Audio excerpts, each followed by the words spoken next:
Hello friends, welcome to ifactioner.com's learning video tutorials.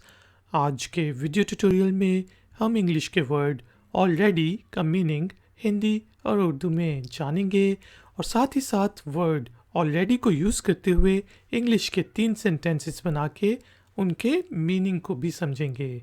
आखिर में करेंगे एक छोटी सी एक्सरसाइज। तो शुरू करते हैं अपना आज का वीडियो ट्यूटोरियल। ऑलरेडी के स्पेलिंग होते हैं ALREADY, ऑलरेडी, और इसका मीनिंग होता है पहले से। जैसा कि आई have already ordered a pizza, मैं पहले ही से पिज़्ज़ा ऑर्डर कर चुका हूँ। I have already ordered a pizza.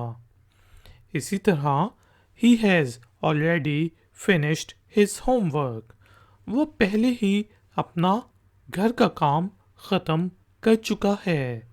He has already finished his homework. और I have already done it, मैं ये पहले से कर चुका हूँ।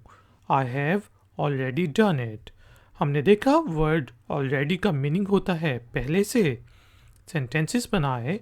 I have already ordered a pizza, he has already finished his homework, और I have already done it। तो दोस्तों, एक्सरसाइज से पहले छोटी सी रिक्वेस्ट कि इस वीडियो को लाइक और शेयर ज़रूर करें, और अगर आप नए हैं तो मेरे चैनल को सब्सक्राइब करके बेल आइकन को प्रेस कर दें।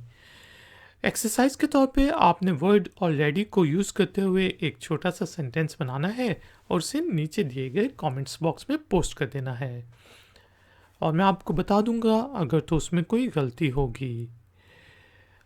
थैंक यू वेरी मच कि आपने मुझे इस वीडियो ट्यूटोरियल के लिए ज्वाइन किया। मिलेंगे एक और नए वीडियो ट्यूटोरियल में। Until then, take care, keep learning, keep enjoying, good day.